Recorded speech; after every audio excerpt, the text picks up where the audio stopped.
Uno más. Camión de refrescos derrapa y se impacta contra viviendas en la Bajada del Diablo. ¡Jálenlos, jálenlos, jálenlos! ¡Jálenlos, vámonos!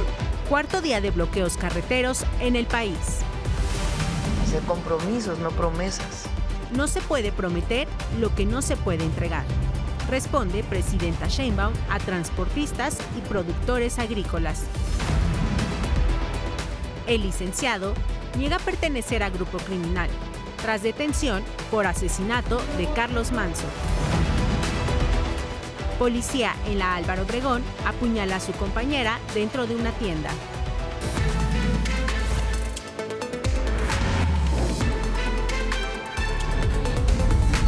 ¿También aquí adentro?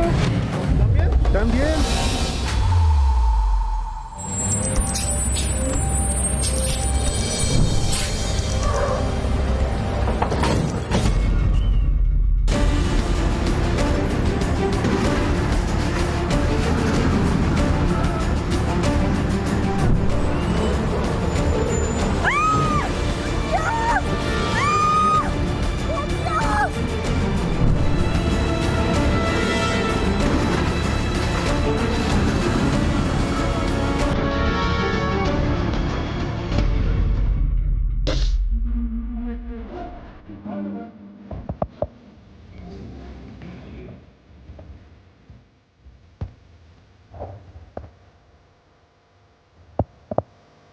¿También aquí adentro?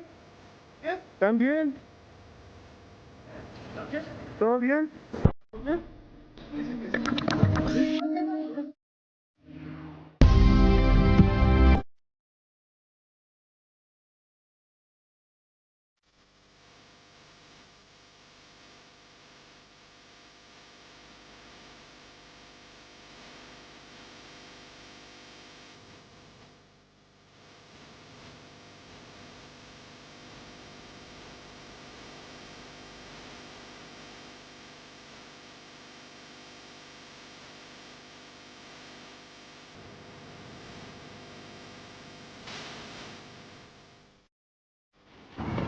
¿También pendejo?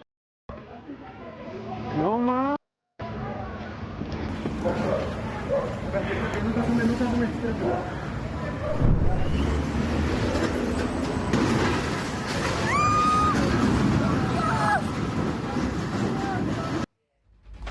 Y bueno, el chofer de este camión de refrescos se llevó el susto de su vida al perder el control bajando la temida pendiente conocida como la Bajada del Diablo en la alcaldía Álvaro Obregón.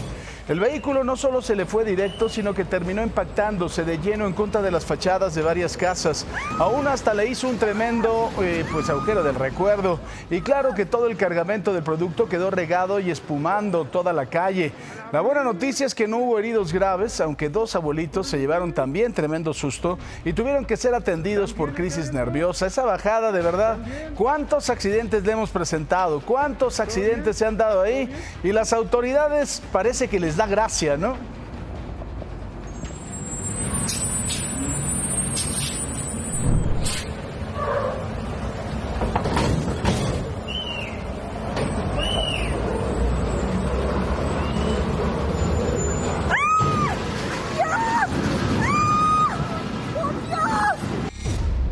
Pero, como ya le decía, este no es el primer caso. Ya van varios vehículos que pierden el control en esta pendiente y han sido captados por los mismos vecinos que viven con el miedo de estar cerca de algún accidente. ¿Por qué cree que se le conoce como la Bajada del Diablo, precisamente?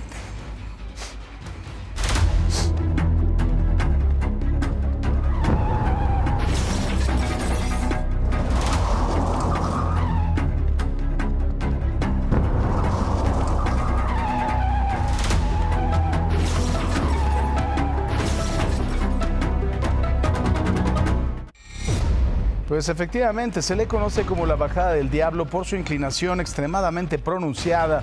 Los vecinos y los automovilistas le dieron este apodo porque la pendiente es tan peligrosa que se vuelve casi imposible frenar si se pierde el control, especialmente cuando la superficie está mojada. Esta pendiente es considerada una de las más riesgosas de toda la Ciudad de México.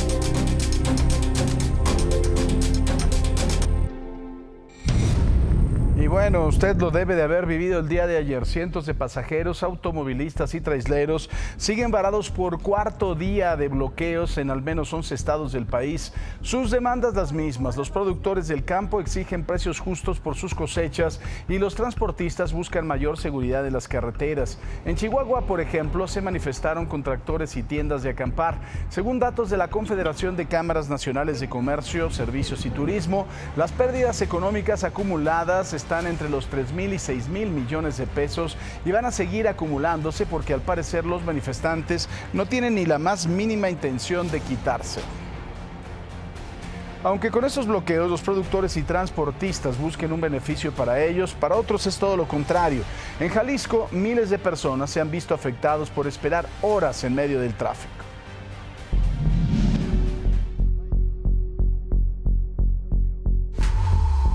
Es horrible todo lo que hemos pasado porque estamos encerrados en el camión, es muy pequeño, no hay espacio, dormimos todos chuecos, los baños están lejos, o sea, nosotros estamos privilegiados de estar cerca.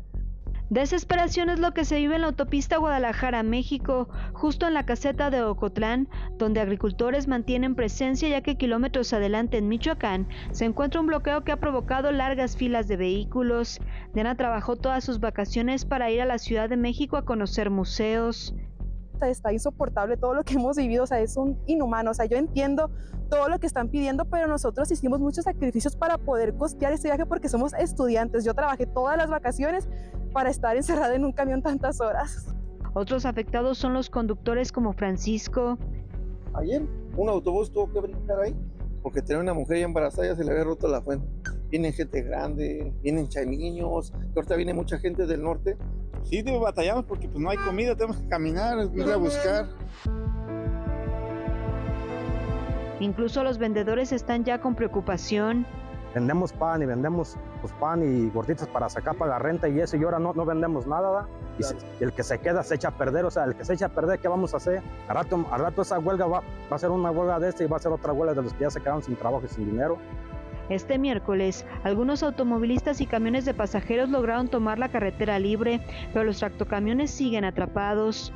Los bloqueos en Jalisco están en las carreteras: ramal La Barca-Jiquilpan, kilómetro 10, autopista Guadalajara-Colima, kilómetro 87, carretera La Barca-Totonilco, kilómetro 1 más 800, carretera Irapuato-Guadalajara, kilómetro 159 más 500.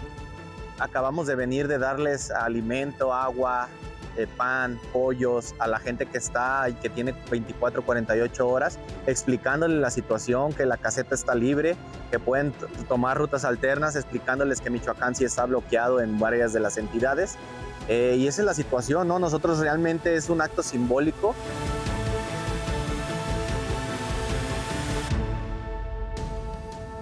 Pues bueno, esta situación en donde parece ser que pues están de alguna forma chantajeando al gobierno federal con estos cierres, así no puede haber, por supuesto, la base para una negociación. Más adelante también le vamos a tener la información de una grave tragedia, el peor incendio en la historia de Hong Kong, de grandes proporciones, arrasó con varias torres de un complejo residencial en el distrito de Tai Po. Por lo menos 36 personas murieron, hay 279 que están extraviadas y los bomberos lucharon en contra de las llamas. Y esto le vamos a estar platicando más adelante.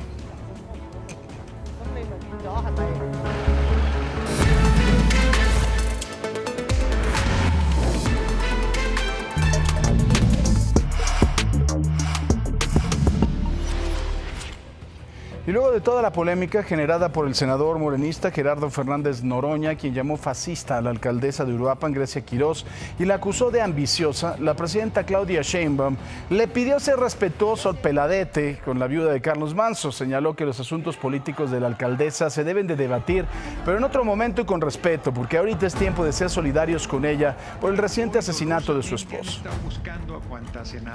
En estos casos hay que ser hay que respetar primero, ¿no? O sea, la esposa del alcalde, hoy alcaldesa de Uruapan, pues no está pasando por un momento fácil, ¿no? Acaba de perder a su esposo. Entonces yo creo que en esa parte pues tiene que haber una sensibilidad para empezar.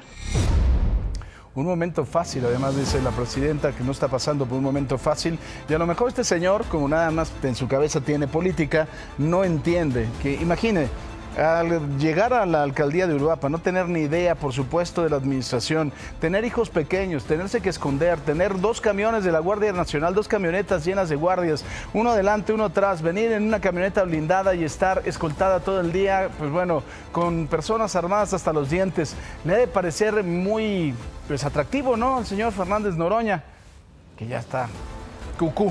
Mire, y hablando del homicidio de Carlos Manso, ayer en el penal de Mil Cumbres de Morelia, inició la segunda audiencia de Jorge Armando, alias el licenciado, uno de los presuntos autores intelectuales del homicidio de Carlos Manso, así como de los 7 policías municipales que fungían como sus escoltas. El licenciado está en el penal federal del Altiplano, pero a través de una videoconferencia aseguró que es inocente y que no pertenece a ningún grupo criminal. Aseveró que es licenciado en comunicaciones y fue asesor de diputados federales en el 2018 y que actualmente hace trabajos de obra pública. Incluso denunció que cuando le detuvieron iba camino al partido de su hijo y los agentes nunca se identificaron. Dijo que supuestamente sufrió tortura en las instalaciones de la Fiscalía de Michoacán, en donde lo habrían obligado a grabar audios, a entregar sus huellas o de lo contrario le harían daño a su familia. Hasta el momento ninguna autoridad ha informado si la audiencia sigue o ya concluyó, ya que en esta se decidirá si el licenciado y los 7 policías municipales acusados del delito de homicidio calificado en comisión por omisión en agravio de Manso son vinculados o no a proceso. Y bueno, esto ya parece relevo. Si no es Fernández Noroña el que está en medio de la polémica, es Cuauhtémoc Blanco, que de verdad yo creo que no le entiende a que no le entiende, ¿no? Durante la sesión por el Día Internacional de la Eliminación de la Violencia en contra de la Mujer en la Cámara de Diputados, la legisladora del PT, que es aliada de su partido, Marta Araceli Cruz, le pidió que abandonara el salón de plenos luego de recordarle los episodios violentos en contra de mujeres en los que se ha visto envuelto, especialmente el de su media hermana, quien lo acusó de agresión sexual. Pues Blanco sí abandonó la sala, pero vea, antes le manda un beso con la mano a Araceli como si estuviera haciendo una gracia. Y pues sí, la diputada le mentó la madre, ¿no? Día Internacional de la Eliminación de la Violencia contra las Mujeres. Por lo tanto, todos los grupos parlamentarios harán uso de la palabra. No sé si le parecerá una gracia, ¿no?, a este señor estar acusado de eso y ser un diputado federal y tener tan poca madre de un beso. Hay que tener de verdad, ni siquiera tiene sensibilidad política, pero bueno, esto fue el martes. Ayer durante la sesión en San Lázaro, la diputada Marta Araceli Cruz denunció que fue objeto de violencia simbólica sexual por parte de Cuauhtémoc Blanco y el caso fue turnado al Comité de Ética de la Cámara. Fui objeto de una forma de violencia simbólica y sexual, la simulación de un beso, un gesto que algunos intentan minimizar, pero que constituye una modalidad clara de acoso sexual. Lo grave no es solo el acto en sí, que pretendió ridiculizarme, desautorizarme y recordarme que para algunos mi presencia política sigue siendo un espacio que creen tener derecho a invadir. Pues bueno, por su parte, Cuauhtémoc Blanco, a través de un comunicado, aseguró que su acción no tuvo intención ofensiva ni de menosprecio, que fue un gesto aislado, sin ánimo de confrontación y alejado de cualquier forma de falta de respeto, por lo que rechazaba categóricamente que haya existido una falta de respeto o una conducta que pudiera considerarse violenta. Cree que todavía está jugando en contra de las Chivas, ¿no?, y que le puede mandar al árbitro un beso, que se puede mear en la portería, pero pues no, la situación ha cambiado. Ya es diputado federal, representa la soberanía del pueblo, que alguien le cuente, que alguien le haga entender. Hablando de la Cámara de Diputados, ayer estudiantes de la Universidad Pedagógica Nacional llegaron a San Lázaro para que algún diputado atienda su demanda sobre la destitución de la rectora Rosa María Torres, a quien acusan de no ser empática con sus necesidades y de no laborar desde hace 7 años en sus instalaciones, sino en oficinas de la SEP. Los alumnos colocaron una cadena humana y con anafres asaron chiles de árbol para que el humo ingresara al recinto legislativo. Finalmente fueron atendidos y la próxima semana van a analizar sus peticiones. Pues los enchilaron para que les pique. A ver si así, ¿no?, se ponen a atenderlos.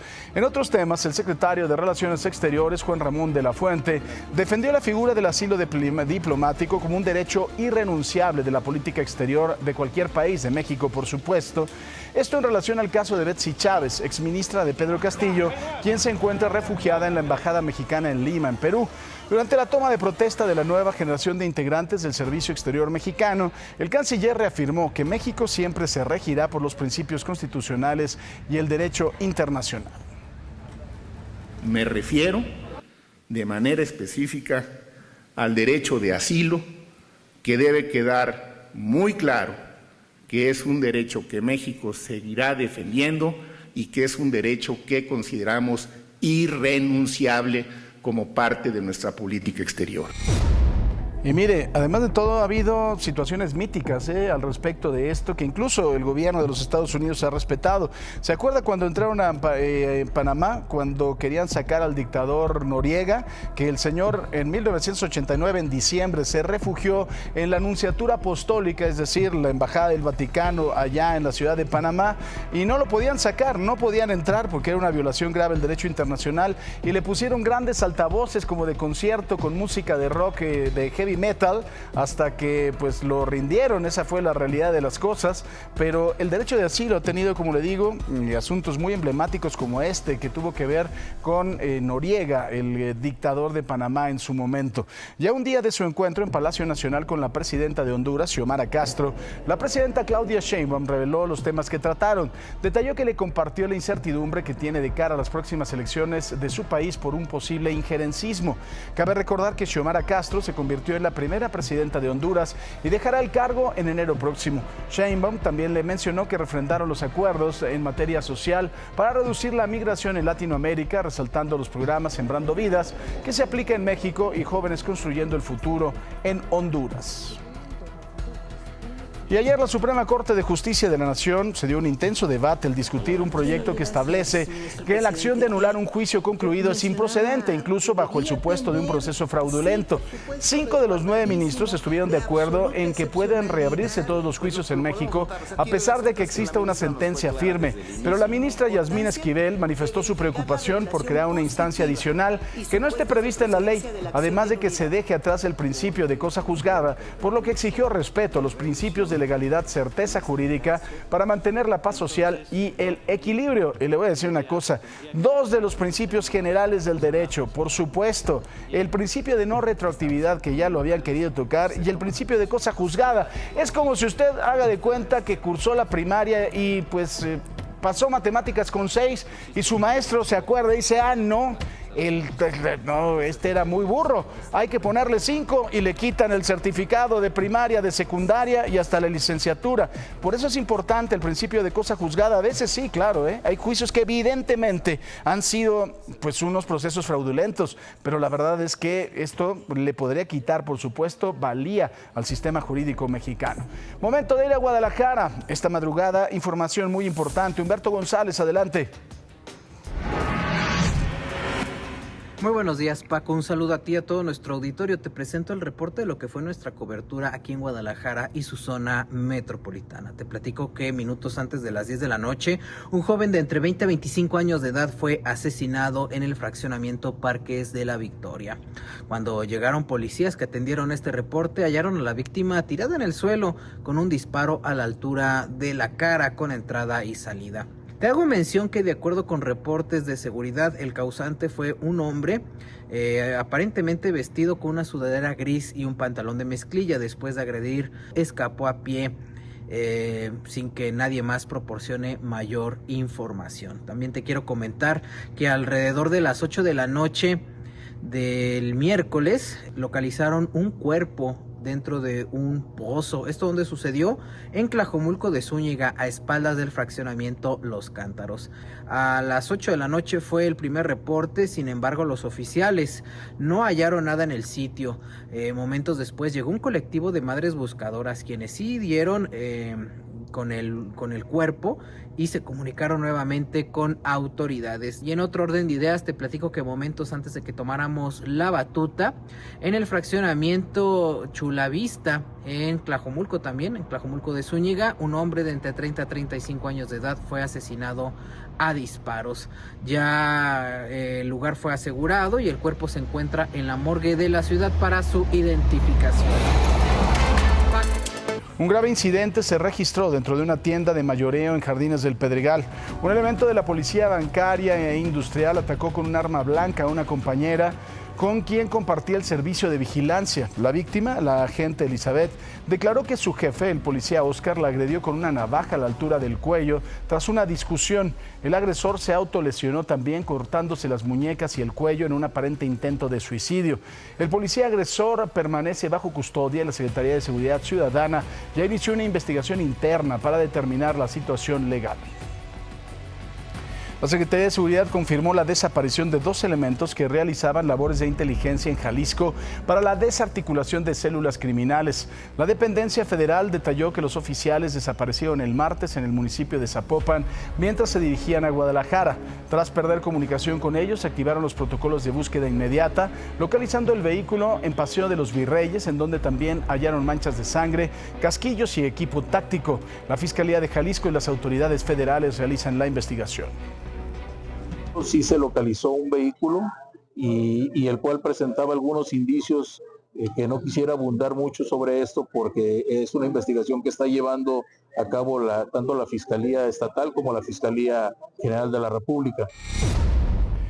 Y una buena noticia en Pachuca, en Hidalgo. Tras una intensa búsqueda que se extendió por más de 4 meses, fue localizado el adolescente Lenny Aidán, de 16 años, que había sido reportado como desaparecido desde el pasado 5 de julio. Elementos de la Policía Municipal de Pachuca lo encontraron en un establecimiento ubicado en el Boulevard Minero, luego de recibir un reporte a través del C4. El joven, que contaba con una ficha de búsqueda activa, recibió valoración médica y fue entregado de manera segura a sus familiares. Y mire, pese a las reiteradas advertencias de las autoridades, un automovilista en Pesquería, Nuevo León, arriesgó su vida al intentar cruzar un vado inundado. El incidente ocurrió en el puente que conecta con la carretera a Dulces Nombres, en donde el río Pesquería se desbordó tras las fuertes lluvias registradas en la madrugada. El conductor de un auto compacto quedó varado y prácticamente de milagro logró descender del vehículo justo antes de que la fuerte corriente pudiera arrastrarlo. Y ante las intensas lluvias que se han registrado en los últimos días en Nuevo León, el gobierno de Monterrey desplegó una cuadrilla de trabajadores para retirar la basura de los desagües con el fin de evitar encharcamientos en calles y avenidas. Detallaron que los trabajos se van a realizar durante y después de las precipitaciones. Sin embargo, también hicieron un llamado a la población a que no sean puercos si no tienen basura en la vía pública. Además, usted se acuerda, ¿no?, de este problema que hay de estos pilotes del transporte público que están en medio del drenaje más importante, uno de los drenajes más importantes de Monterrey.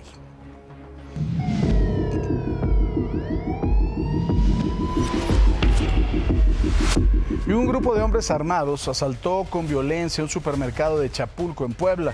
Según el reporte, 6 delincuentes con armas de fuego y mazos amagaron a clientes y personal de seguridad y fueron directo al área de tecnología para robar teléfonos celulares de las vitrinas.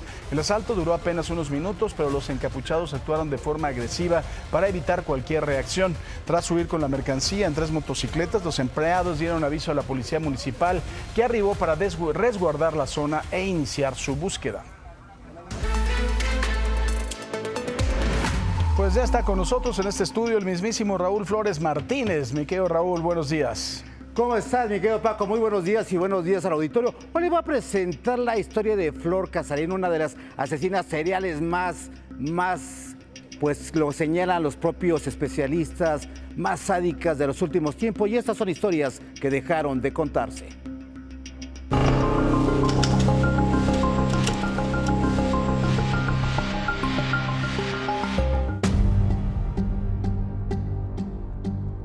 En Ciudad Juárez, Chihuahua, 2 hombres avanzaron durante años sin que nadie las detuviera. Era una mujer y su propio hijo. Juntos dejaron un rastro de cuerpos, engaños y sangre. Ella, Flor Casarín González, la madrina. Él, Roberto Rodríguez Casarín, el tocino. Hoy suman más de 44 años de prisión, pero la historia que los acompaña es mucho más grande, mucho más oscura. Todo comenzó en 2016. Flora escogía a sus víctimas con precisión quirúrgica. Adultos mayores, hombres solos, personas vulnerables. Los seducía, los drogaba y luego los mataba. Su hijo la acompañaba, otros colaboraban. Era un pequeño ejército dedicado al robo y al asesinato. El caso que dio a conocer su modo de operar fue el 11 de julio de ese año. Carlota Muñoz Durán fue asesinada dentro de su casa. 91 puñaladas. Días después los agentes ya sabían que ese nivel de violencia no era nuevo, era un patrón.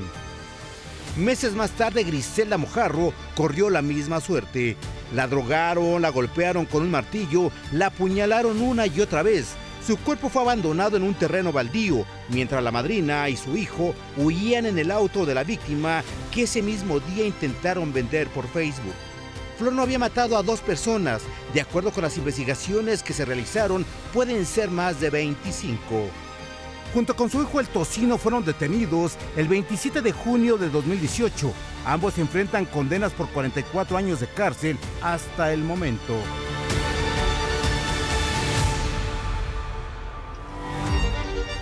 Hay que destacar algo muy importante, Paco, amigos del auditorio, que hasta el momento es una asesina serial de los últimos años. Sin embargo, no hay estudios que digan qué fue la que lo orilló a matar a más de 25 personas, porque las investigaciones aún siguen, mi querido Paco.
Así fue como se desató un incendio de grandes proporciones en un negocio de tarimas ubicado en la sindicatura de Villa de Juárez, Navolato. El siniestro fue de tal magnitud que obligó a decenas de familias de la zona a salir de sus hogares. Autoridades y cuerpos de emergencia apoyados por un helicóptero del ejército mexicano trabajaron para controlar el fuego, cuya causa es desconocida. Afortunadamente no se reportaron lesionados.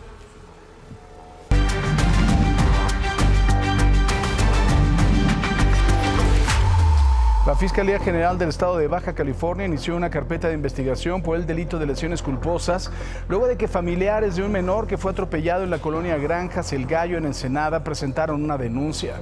Un video se ve que se difundió ampliamente, por supuesto, muestra el video en el momento en que el conductor impactó al menor en la zona peatonal y se dio a la fuga sin prestarle auxilio. La investigación es por delito de lesiones culposas para localizar y sancionar al responsable.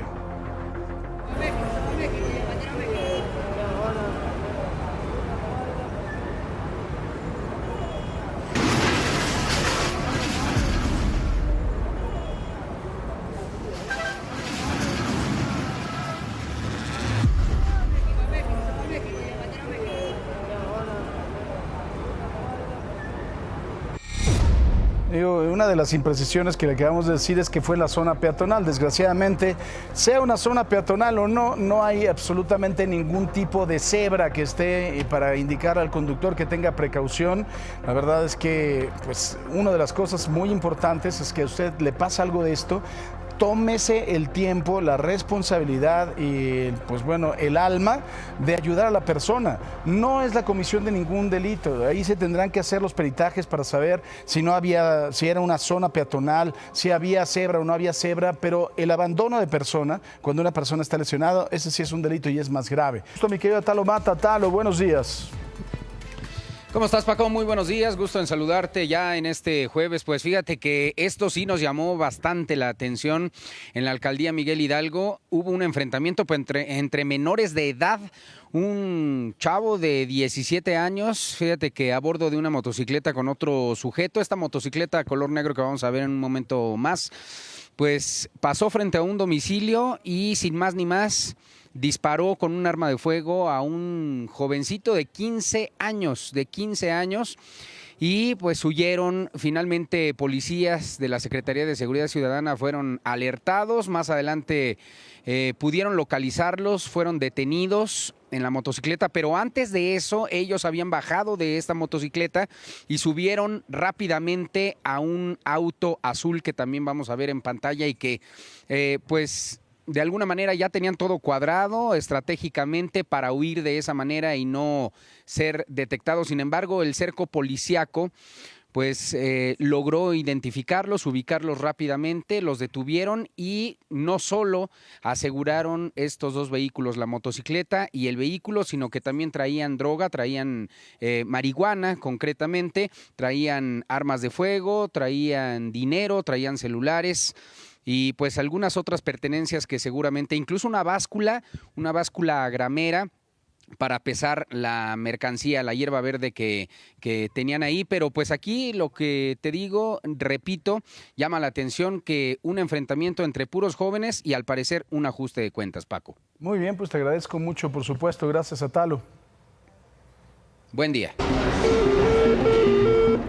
Así es, mi querido Robert, muchas gracias. Vamos a ver qué está pasando con la limusina naranja. Oiga, o ya somos Japón o el community manager del metro ya se durmió porque llevamos 2 semanas con los mismos tiempos. Eso me habla de una puntualidad británica. ¿Será? Oiga, llevamos 6 minutos de demora en la línea 1, 5 para la 2, 6 para la 3, 5 minutos para la 4, 6 minutos para la 5 y 5 minutos para la 6. ¿Qué pasa con el resto de las líneas? Vamos a marcar que la línea 7 tiene una demora de 5 minutos, 6 minutos para la línea 8, 5 minutos para la 9, 6 minutos para la 12, la A y la B. Pero bueno, eso es lo que nos dice el metro. ¿Qué nos está diciendo usted a través de las redes sociales? Le cuento que nos dicen más de 5 minutos parados en la estación del Salto del Agua, dirección Observatorio, sin explicación alguna. Y el metro dice que no presenta ninguna avería. Hay alguna situación de la línea 1, llevamos más de 5 minutos detenidos en Valderas, dirección Observatorio, y también el metro dice que no pasa nada. Mientras tanto están quejándose, línea 1 no avanza, línea 1 ¿qué está pasando? Ya llevamos más de 10 minutos en Observatorio y no sale ningún vagón. Esto es lo que nos dice usted, eso es lo que nos dice el metro. Y si no es por el subterráneo, nos vamos por arriba. ¿Qué nos dice el Metrobús? Hay un servicio regular en la línea 3, 4, 5, 6 y 7. Sin embargo, recuerde que tenemos reparaciones e intervenciones en la línea 1 y en la línea 2. Así es que considérelo para que llegue puntual a la escuela o a trabajar.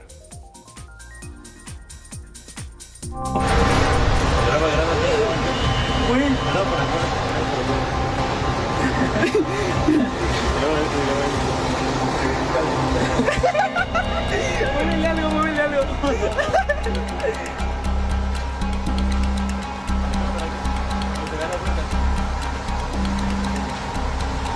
Güey, yo estoy miado al chile. Se queda de la siguiente, ya no está.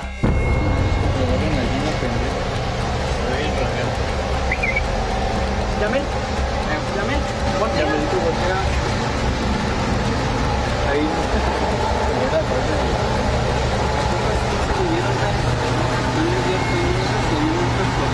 Sí, güey, al chile sí me dio harto miedo.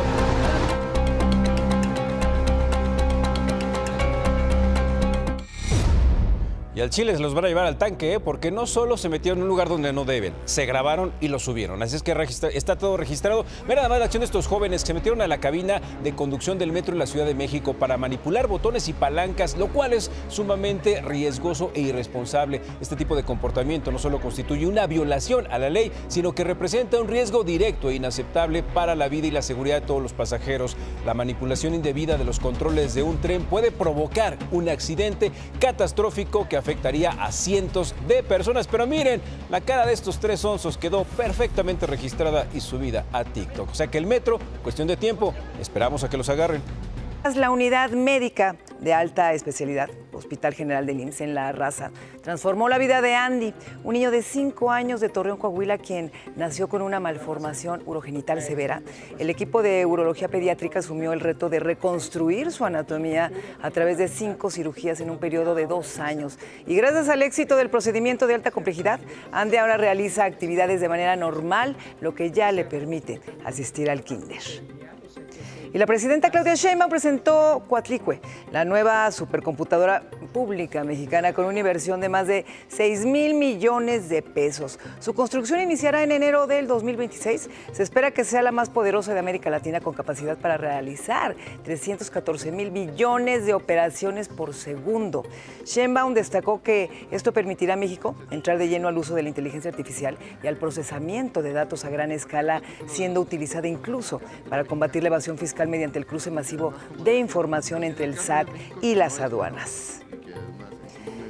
Investigadores de la Universidad de Cambridge descubrieron que la adolescencia no termina a los 18, escuche esto, sino a los 32 años.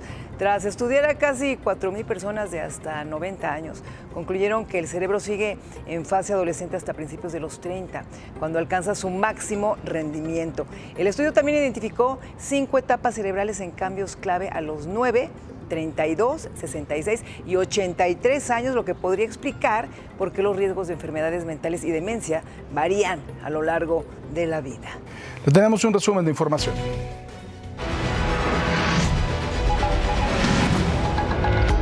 El IMSS y la Comisión Federal de Electricidad han sostenido una reunión clave para fortalecer su coordinación y mejorar la atención a la derechohabiencia. Zoe Robledo, director del IMSS, y Emilia Esther Calleja, directora de la CFE, abordaron temas estratégicos centrados en la optimización del suministro eléctrico y la conectividad en unidades médicas y áreas administrativas. El objetivo principal es robustecer la operación de equipos médicos y sistemas informativos. El gobernador de Sinaloa, Rubén Rocha Moya, recibió la distinción académica Benefactor Universitas de la Escuela Libre de Derecho de Sinaloa.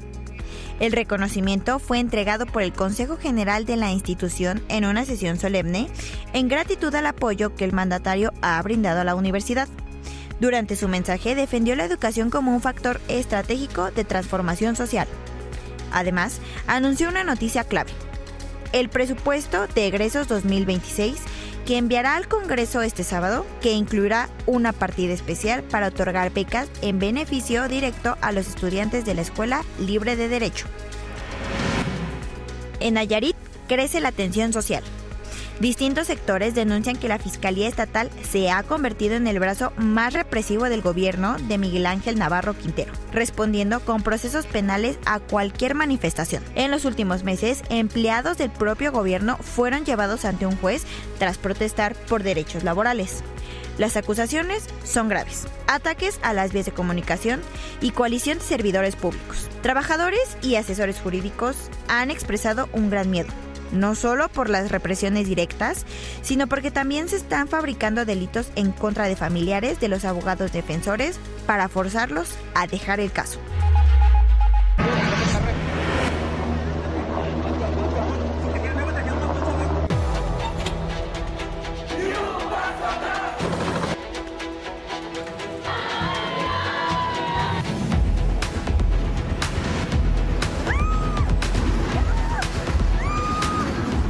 Uno más.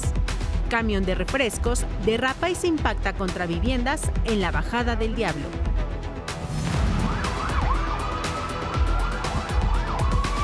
Explota polvorín clandestino en Huixquilucan y deja un muerto. Día Internacional de la Eliminación de la Violencia contra las Mujeres. Diputada acusa a Cuauhtémoc Blanco de violentador y él le manda un beso en respuesta. El licenciado niega pertenecer a grupo criminal, tras detención por asesinato de Carlos Manso.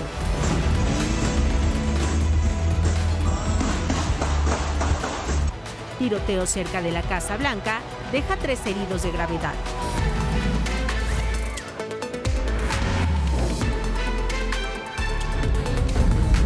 ¿Están bien aquí adentro? ¿Están bien?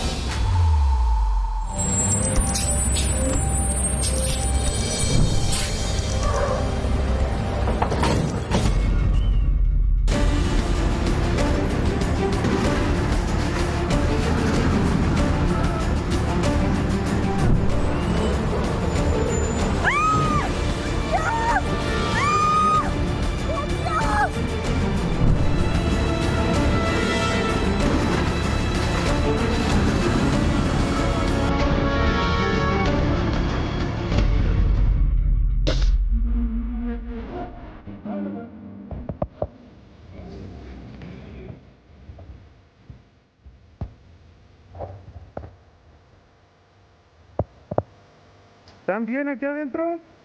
¿Están bien? ¿Todo bien? ¿Todo bien?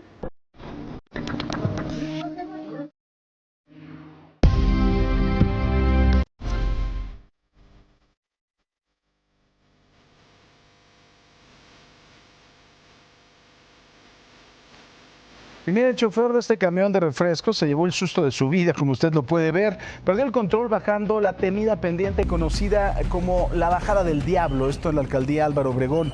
El vehículo no solo se fue directo, sino que terminó impactándose de lleno en contra de las fachadas de varias casas. A una le hizo un tremendo hoyo de recuerdo y claro que todo el cargamento del producto quedó regado y espumando por toda la calle. La buena noticia es que no hubo heridos graves, aunque dos abuelitos, imagínense el susto que se llevaron y tuvieron que ser atendidos por crisis nerviosa. ¿Todo bien?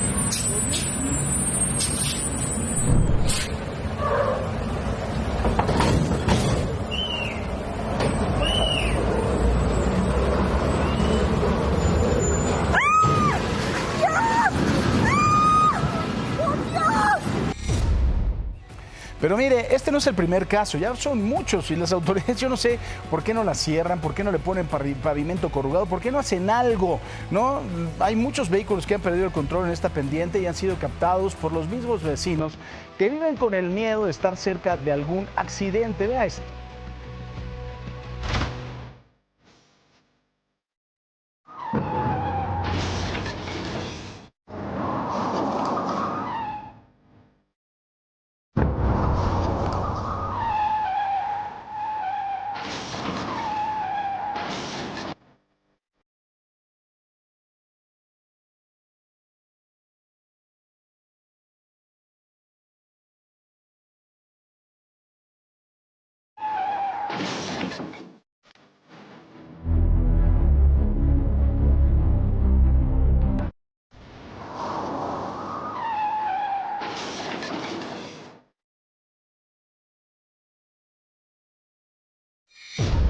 Y bueno, quien precisamente nos va a platicar más de este tema es Ricardo Vitela, que está precisamente ahí en la Bajada del Diablo. Mi querido Ricardo, adelante.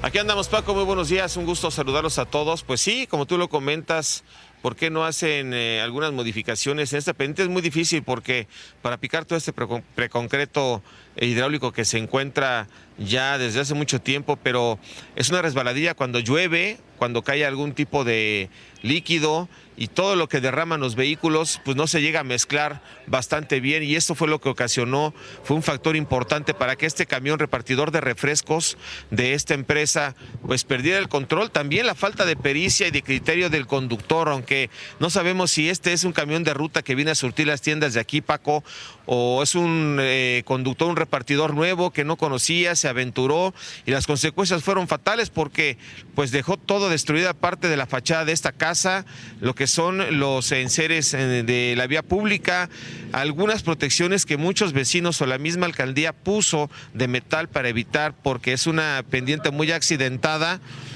para evitar que se fueran contra las casas habitación. Pues con este camión, el peso y la velocidad, utilizando la física, pues imagínate cómo quedó, destruyó parte de una barda, de una recámara, en la parte interior, ahí ya pusieron un plástico negro, está acordonado. Hace unos minutos elementos de la policía le comentaron a una persona de la empresa, intentaron encender el camión, sí prendió, pero pues obviamente pues no sabemos si está en condiciones de que lo puedan mover, pero así quedó. Esto es lo que quedó del día de ayer, después de que este camión bajara y con la velocidad de empezar a golpear de lado a lado. Y bueno, pues las consecuencias. Estuvo a punto de volcarse, pero son los daños que dejó este camión en todo lo que es el mobiliario urbano y esta casa habitación, que esperemos que la compañía de seguros o esta empresa responda por todos los daños, porque así debería de ser. Mientras tanto, pues nosotros vamos a estar aquí muy pendientes, Paco, y nosotros cuando bajamos en la motocicleta, la verdad, para evitar algún tipo de accidente, la tuvimos que dejar prácticamente unos metros hacia arriba, porque sí es complicado. Nada más le voy a decir a Luis que por favor vea cómo bajan los vehículos. Estos son vehículos compactos, quizá algunos ya saben cómo bajar, pero es muy complicado. Las calles son muy cerradas aquí. Tardamos en una de las calles que se hace en doble sentido 15 minutos en poder llegar hasta este punto, por lo menos a la base de la pendiente o a la cima de la pendiente para poder dejar la motocicleta. Es muy complicada esta colonia. Ojalá hagan un buen estudio, pero porque son barrancas y porque aquí hay asentamientos que dejaron por hace muchos años de que se construyera, pues aquí están las consecuencias, Paco, al igual que aquí en Álvaro Obregón, en la zona de Gustavo Madero, en Cuautepec, en la zona de Naucalpan, muchas partes altas que tienen este tipo de asfalto, de concreto hidráulico, pues cuando llueve es una resbaladilla total, Paco.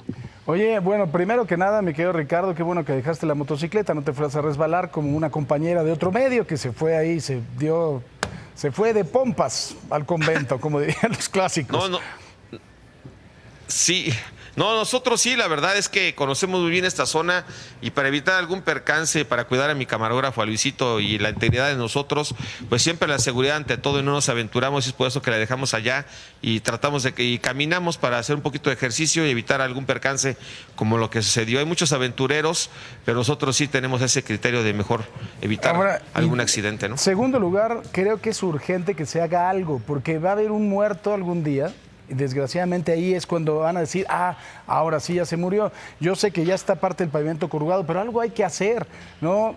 Algo se tiene que hacer porque si no va a haber una desgracia en algún momento, ¿no? Y por favor, yo creo que las autoridades deben de ser sensibles a este tema. Y en tercer lugar, dejaron por ahí, creo que es una coquita, ¿no? La que quedó todavía después de que se cayó el camión, está por ahí en uno de los fierros, o no sé si es un jarrito o qué es lo que quedó ahí, pero pues aprovecha. Mira, quedó ese refresco que está ahí de esa empresa de sodas. No puedo violar mira, hay un trabajador ahí, ya se bajó del camión. No puedo violar la cinta de precaución, pero pues es lo que quedó porque ayer pues, rodaron todos los de sabor de piña, de naranja, de tutti frutti, fresa, tamarindo, de mandarina, las de sabor cola. De mandarina, que ese es muy bueno, ¿no? Sí. El sabor ese cola, tipo ese no lo de traigas. refrescos. ¿Cómo no te escuché bien? Pero bueno, vamos a estar aquí demasiadamente, pues muy pendientes. Ojalá, como tú comentas, las autoridades pues hagan un buen estudio. Los peritos en vialidad, que son los responsables en esto, ¿qué se podría hacer? Un señalamiento de evitar el paso de vehículos pesados. Hemos visto que en la parte de abajo pasa transporte público. Entran por la paz. Es muy complicada esta colonia, es muy enredada. Quien no conoce se va a perder, va a estar dando vueltas y vueltas y vueltas. Y lo más fácil es que entres por la avenida Vasco de Quiroga, pero ya para llegar a este punto de esta colonia de la Mexicana, pues sí tienen que utilizar forzosamente estas pendientes, porque todas las calles paralelas a este Paso Florentino, Paso de Palmillas, por donde bajamos nosotros, y otras calles paralelas a este punto están de la misma manera, están geográficamente trazadas igual. Entonces, algo tienen que hacer, Paco, para evitar pues muchos accidentes. Ha habido volcaduras, ha habido choques, hasta con el asfalto seco, igual también influye mucho las condiciones de los vehículos, las llantas, el conductor, si sabe frenar o no sabe bajar, este tipo de pendientes, todo influye. Pero lo que pasó ayer, pues sí, la verdad, yo creo que ahí la responsabilidad es del conductor al haberse aventurado sin la pericia y experiencia correspondiente, y ahí están las consecuencias, mi Paco. Muy bien, pues muchísimas gracias, mi querido Ricardo. Continuamos al pendiente aquí en este lugar y aquí estamos. Un abrazo. Gracias y buenos días.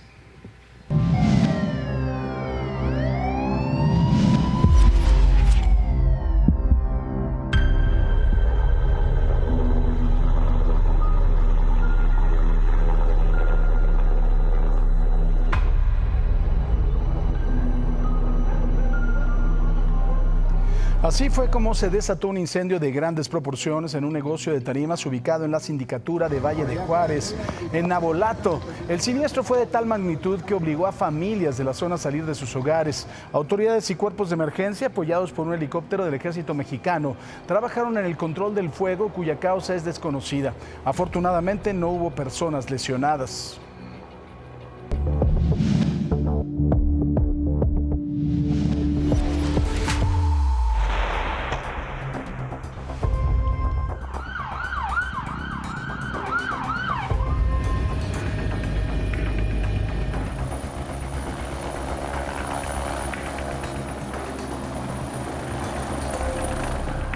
Una persona perdió la vida y 5 más resultaron lesionadas tras la explosión de un polvorín clandestino en la comunidad del Hielo, en Huixquilucan, cerca de la carretera Naucalpan-Toluca. Las autoridades confirmaron que el establecimiento operaba sin contar con los permisos de la Sedena para el manejo de pólvora y explosivos. Los lesionados fueron trasladados a hospitales. Sobre este hecho, el gobierno del Estado de México publicó un comunicado en el que aclaran que las autoridades estatales y municipales realizaron labores de evaluación y control de riesgo para prevenir nuevos incidentes y se mantienen en comunicación permanente con las unidades de emergencia y hospitales receptores.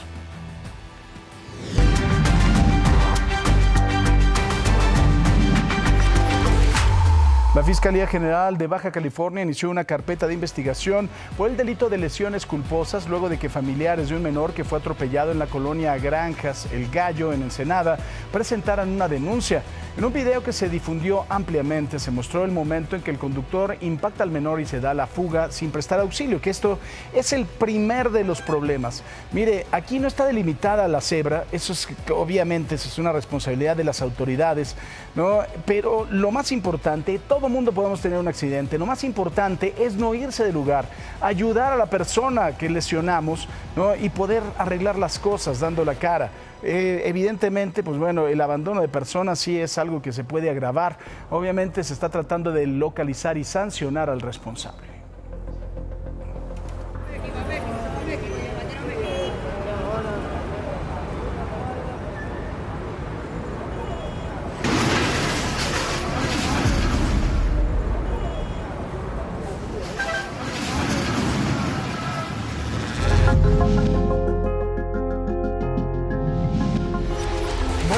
Y si no es uno, es el otro, ¿no? Si no es Fernández Noroña, es nuestro querido Cuauhtémoc Blanco.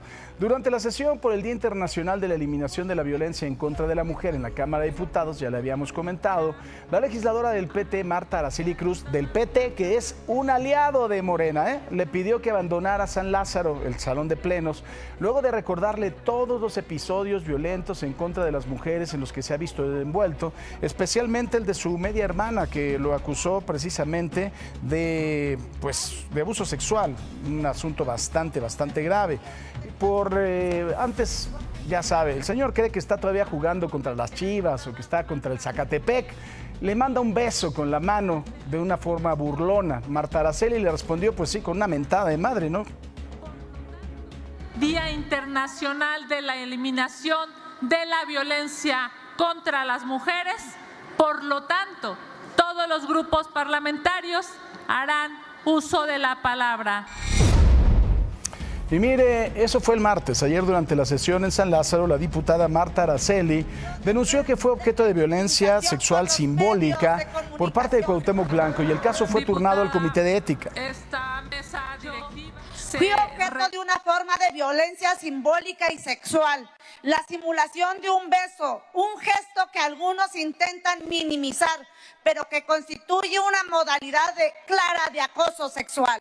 Lo grave no es solo el acto en sí, que pretendió ridiculizarme, desautorizarme y recordarme que para algunos mi presencia política sigue siendo un espacio que creen tener derecho a invadir.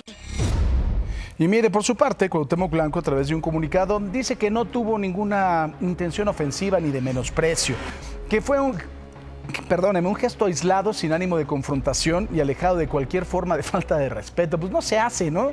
Que rechazaba categóricamente que haya existido una falta de respeto o una conducta que pudiera considerarse violenta. Nada más que el señor, en su gran ignorancia, yo creo que desconoce varias cosas, ¿no?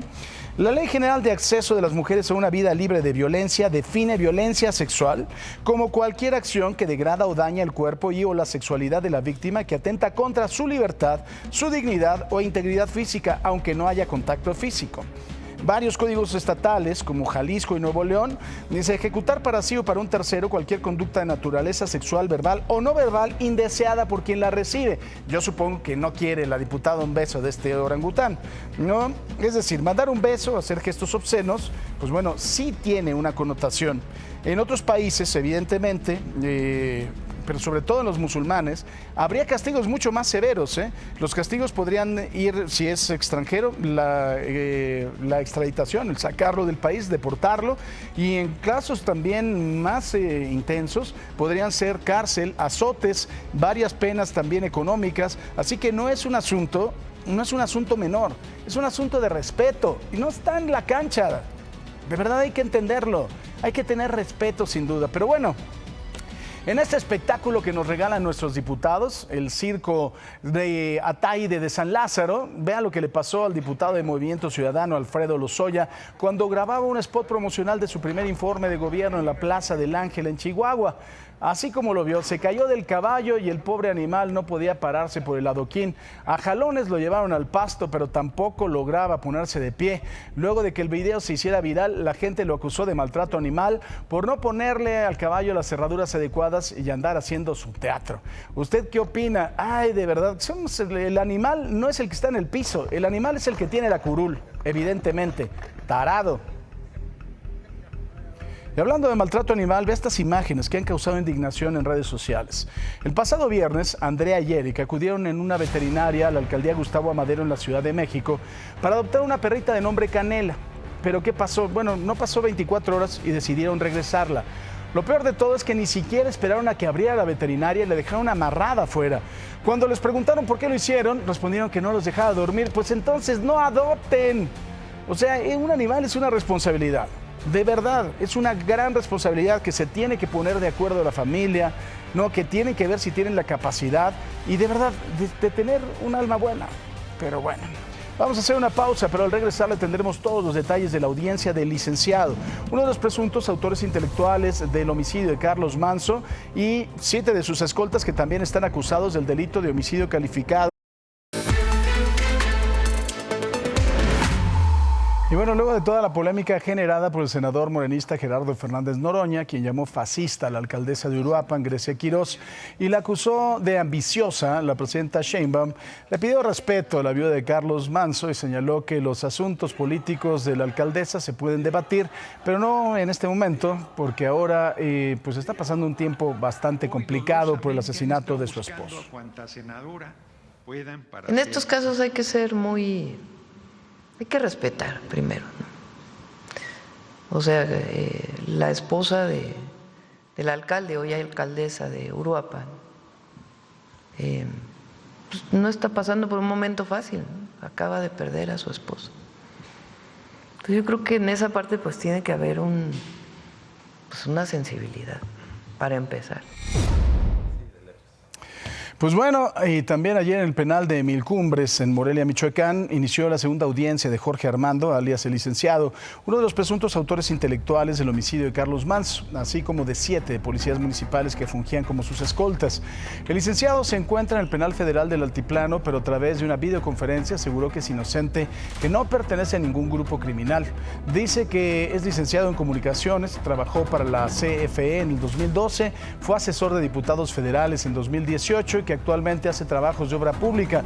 Incluso denunció que cuando lo detuvieron iba camino al partido de fútbol de uno de sus hijos y los agentes nunca se identificaron.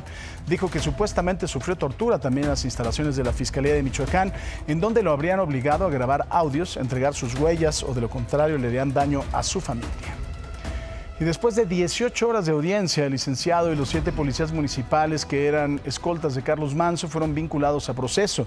El juez les dictó prisión preventiva oficiosa y un plazo de 3 meses para la investigación complementaria. Durante este tiempo, todos estarán recluidos en el penal de máxima seguridad del Altiplano en el Estado de México. Y bueno, para este tema, por supuesto, también para los bloqueos que hay en algunas entidades de la República Mexicana, le agradezco mucho a mi querido Damián Cepeda. Damián, ¿cómo estás? ¿Cómo estás, Paco? Qué gusto estar aquí con ustedes. Gracias. Saludos, compañeros. Cuauhtémoc Ochoa, Cuau, ¿cómo estás? Igualmente, buenos días a todos. Igualmente, ¿cómo estás, mi querido Buenos días, Miguel Ángel Paco, Mancera? gracias. Mike, Saludos bienvenidos. Pues bueno, 2 temas importantes. Tiene que ver, por supuesto, con estas declaraciones muy polémicas, ¿no?, de Gerardo Fernández Noroña. Yo creo que ya se volvió un dolor de muelas para la presidenta, o sea, yo creo que sí. Y lo segundo también, los bloqueos tienen razón, no tienen razón, tienen motivaciones políticas, ¿sí o no? ¿Con qué empezamos, bloqueos o Manso? ¿Qué Lo quieren? que tú quieras. Aquí lo que se les ¿qué? A ver, tú. 2 contra 1. Entonces, yo creo que los se bloqueos, ¿no? Se Porque... voltearon a ver así como complicidad. Vamos con A los ver. bloqueos. ¿Tienen razón? ¿No tienen razón?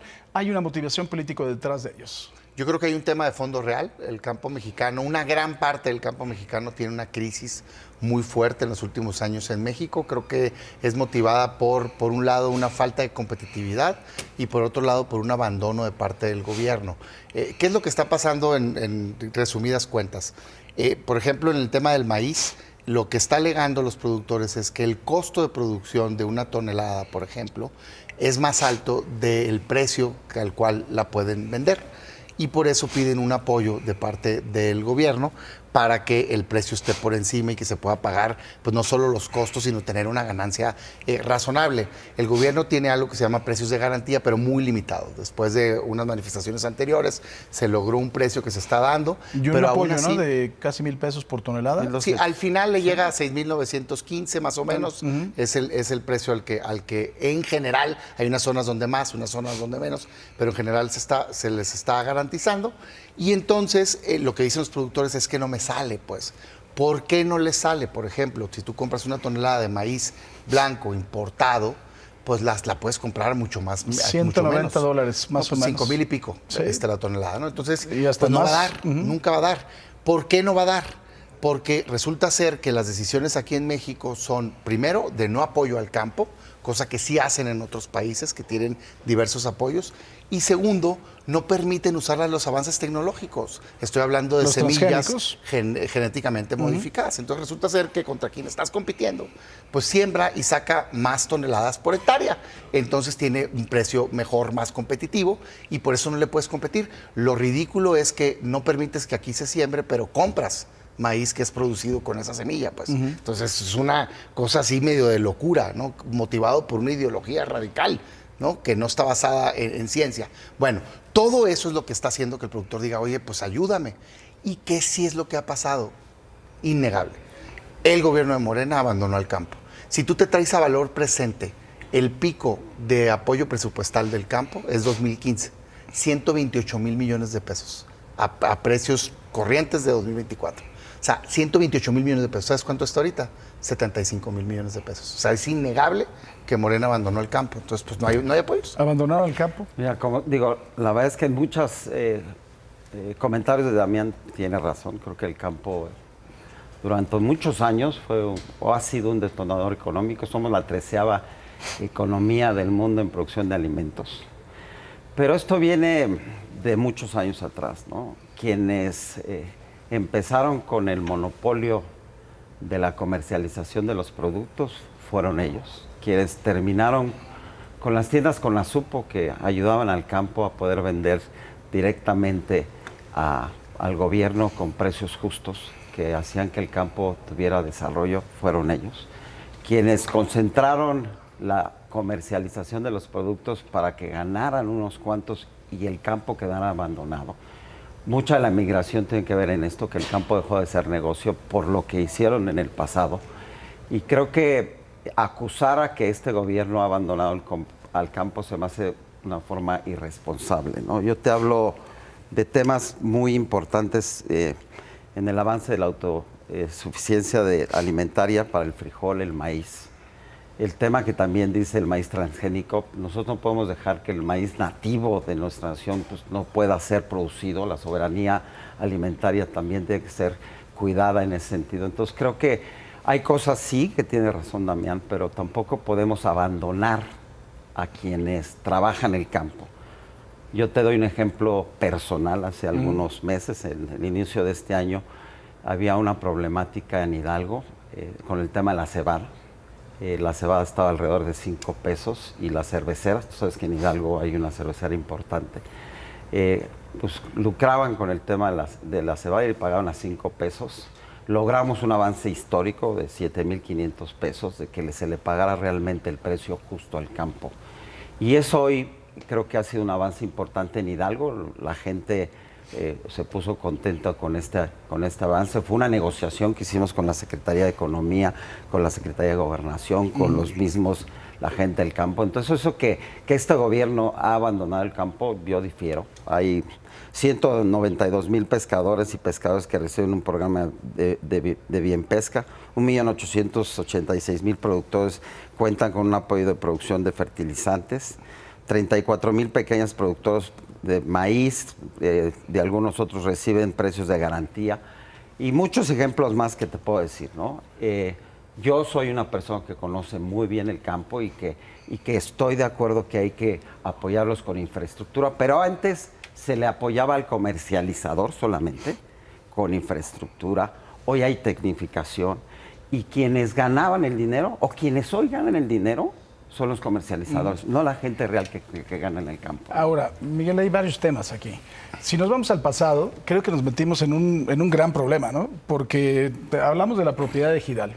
Hablamos de instituciones como Financiera Rural, ¿no? Que realmente no era una financiera, que era realmente una caja chica del gobierno y que además de todo, pues mejor no produzcas, aquí está tu dinero y vámonos porque había mucho dinero del petróleo. Creo que estamos en un problema grave. El asunto de los transgénicos, muy complejo, ¿no? Muy complejo finalmente. Aquí hay algunos desarrollos de un maíz como Vitala, pero que no son finalmente transgénicos. Es un problema muy complejo. Yo lo que veo, Paco, y separándome un poco de la línea, que es una de las líneas efectivamente que han abordado ya mis amigos, te diría que veo uno de los problemas más complejos de política de gobierno al que se está enfrentando esta administración. Porque no es una sola vertiente, no es solamente el campo. Se ha juntado en un reclamo conjunto la petición de campo, el tema de la ley de aguas y el tema de seguridad en las carreteras. Entonces, ¿cómo puedes resolver que se levanten los bloqueos que vamos para el 4º día cuando quienes están realizando estos bloqueos te dicen o se resuelve todo o no se resuelve nada? Es un problema muy complejo, me parece, que va a necesitar estrategia política de resolución de gobierno de alto nivel, porque no se puede ofrecer una mesa. Tú le ofreces una mesa, por ejemplo, al campo y vas a decirle, bueno, mira, tenemos precios de garantía, son 13,000 millones. Imagínate un presupuesto de 13,000 millones solamente para precios de garantía, pero con eso no es suficiente con lo que estaban apuntando ya ellos. ¿Y qué vas a resolver la parte de las carreteras, pero dejas fuera el agua se está peleando por las concesiones. Y entonces esto se va a volver algo que necesariamente el gobierno va a tener que pensar cómo desactivar o cómo ir desactivando, porque si no los bloqueos van a subsistir. Pero entonces el tema de que es partidista o no es partidista, porque eso es lo que ha dicho también el gobierno. A mí me parece... No, pero después corrigió la presidenta. ¿Sí? A mí me parece que, terrible, pues otra vez la reacción del gobierno, marcadamente en este caso la Secretaría de Gobernación, diciendo, son líderes partidistas, es que entonces nada tiene nada de fondo, pues no puedes levantar la voz de nada porque la respuesta es el pasado y que es partidista. Oye, son problemas reales. Ahí salió un líder campesino diciendo, sí tenemos ligas partidistas con Morena. O sea, con quien hemos estado es con Morena, es el líder. Pues, y nos están traicionando. No, es un tema real. A ver, yo con mucho respeto, pero mira, a ver, ¿qué existía antes? Había Procampo, que era un apoyo directo, ¿no? Había apoyo para comercialización, había ingreso objetivo, había precios de garantía, había financiamiento, ¿no? Había diésel agropecuario, es decir, te apoyo con un pedazo del costo del diésel para ya sea el bombeo de los pozos o bien para el tractor. Todo eso lo desaparecieron, pues. Y pusieron Sembrando Vida para un tema frutales y que no sé qué, que más bien de medioambiental, ¿no? Y unos cuantos apoyos, precio de garantía limitado, que sea tantas hectáreas, y seguro, pero también muy cortito. O sea, la verdad las cosas es que, a ver, es un número. Yo me lo traje, saqué el presupuesto año con año, del 2000 hasta ahorita, y lo jalé a valor presente. Es casi la mitad a lo que lo bajaron. O sea, eso es innegable. Entonces, sí hay un abandono ahí. 2, el tema del agua. A ver, yo sí, de acuerdo en que el agua sea derecho humano, de acuerdísimo, ¿no? De acuerdo en que se quiera apoyar a mejor infraestructura a nivel local, hay que meterle dinero nada más. ¿no? Pero, pues sí, claro que el productor del campo se siente amenazado porque el gobierno lo que está haciendo básicamente es centralizar todas las facultades y con mucha discrecionalidad poderte quitar volúmenes de agua o poderte quitar concesiones. ¿Sí hay tenedores que están interesados políticamente en manejar el tema? No tengo duda. Seguramente, pero no quiere decir que el duda. problema no sea real. El problema de fondo es real. Y del transporte, dice en la declaración del presidente nacional de transportistas. Antes, dicen, los periodos neoliberales que tanto critican, nos robaban entre 7 y 8 trailers al día, dice. Con López Obrador, 35, y ahorita llegan hasta 70. O sea, está fuera de control. Pero lo que se dijo en la conferencia fue que ha habido una reducción muy importante. 54%. Sí, con 98% de cifra negra. No se denuncian los delitos. Pero además hay una, perdóname nada más este punto, pero además ellos tienen dos peticiones muy concretas, que yo escuché el líder cuando lo dijo, son dos peticiones muy concretas, que nos dejen de extorsionar las policías locales, porque nos piden una licencia que no tenemos, porque es digital, y entonces cuando se enseña la parte digital, si no, ¿dónde está tu licencia? Me llevo tu camión. Entonces, esa es una de las peticiones. Y la segunda es, efectivamente, que haya mayor seguridad en los trayectos. Son dos peticiones. Pero si tú desactivas esas dos, quedan otras dos, campo y agua. Eso es lo que yo me estoy refiriendo que va a ser una... Irresoluble. Algo que pudiera ser irresoluble si no se logra separar. No, Cuando sí se puede insistió resolver. en el gobierno de Enrique Peña Nieto en el tema de los maestros, tuvimos meses y meses y meses de plantón en el Zócalo, hasta que se dio los pasos en el siguiente gobierno hacia atrás.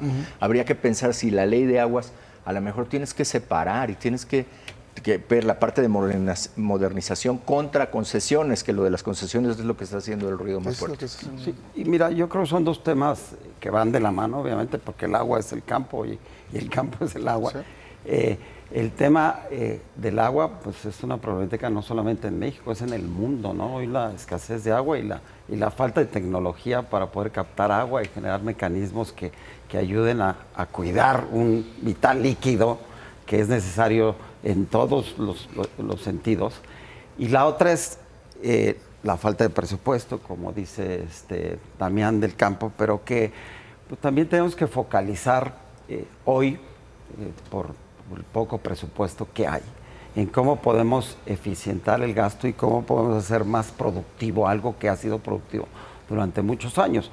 Yo sigo difiriendo el tema con Damián porque de lo que dice el tema del Procampo, porque Damián de verdad hay que ver con la inteligencia y con lo que tú ves las cosas con mucha objetividad, que hoy el campo, en el sentido que está abandonado porque hoy se concentra la riqueza o la comercialización de los productos en unos cuantos. Yo soy de la idea que tenemos que regresar al tema de las tiendas con azupo, o que los gobernadores hagan se me fue el nombre ¿Padrón? Un padrón de qué es lo que se produce en cada estado, qué es lo que las tiendas de autoservicios pudieran comprarle directamente al campo para poder elevar la calidad de vida de la gente del campo, que es la que trabaja, porque yo te doy un ejemplo, en Hidalgo, Hidalgo manda el 50% de las frutas y legumbres que se producen en el estado a la Ciudad de México. La calabaza se la pagan a 4 pesos al agricultor y regresa en 40 pesos. Y quienes son los que ganan son los comercializadores. ¿Por qué no generamos una cadena en la que hagamos a un lado al intermediario y podamos generar y entonces te voy a decir una cosa, en automático subimos la calidad de vida de los... Eso es lo que existía, existía toda una dependencia cerca que apoyaba la comercialización. Por eso, pero hoy no sucede, y hoy el recurso es escaso, yo no estoy justificando, Pero esta yo propuesta yo no la he escuchado en la mesa. No, yo lo platiqué con la presidenta en su momento y ella lo ha venido hoy, lo dijo ayer o antier hay que quitar a los intermediarios y hacer más productivos. El productor es el que se está quejando y el que está sufriendo es el pequeño y el mediano. El grande está más competitivo.